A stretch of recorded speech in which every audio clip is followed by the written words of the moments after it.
পশ্চিম মেদিনীপুর জেলার খড়গপুর বন বিভাগের কলাইকুণ্ডা রেঞ্জের সাঁকরাইল বিটে হাড়িভাঙা এলাকায় হঠাৎই 20টি হাতির একটি দল ঢুকে পড়ে।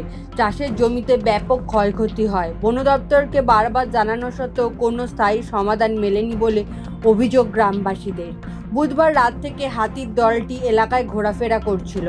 বনকর্মী ও হুলা পার্টি হাতি সরানোর চেষ্টা চালিয়ে যাচ্ছিল।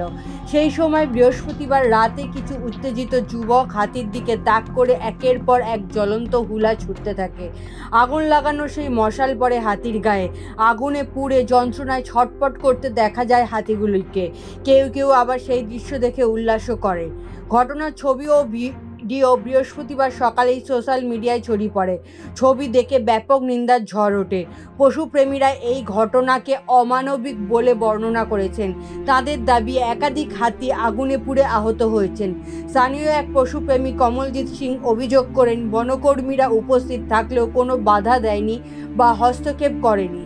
অন্যদিকে বন বিভাগ জানিয়েছে, ঘটনাস্থলে তারা উপস্থিত ছিল এবং হাতিদের নিরাপদে অন্যত্র সরিয়ে নিয়ে যাওয়া হয়েছে।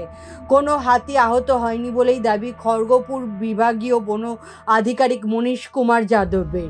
তিনি আশ্বাস দিয়েছেন, যারা এমন অমানবিক কাজ করেছেন তাদের বিরুদ্ধে উপযুক্ত ব্যবস্থা নেওয়া হবে। পশ্চিম মেদিনীপুর থেকে এএনএম নিউজ। আরও খবরের আপডেট পেতে সাবস্ক্রাইব করুন আমাদের ইউটিউব চ্যানেলটি আর বেল আইকনে ক্লিক করুন নোটিফিকেশনস পেতে।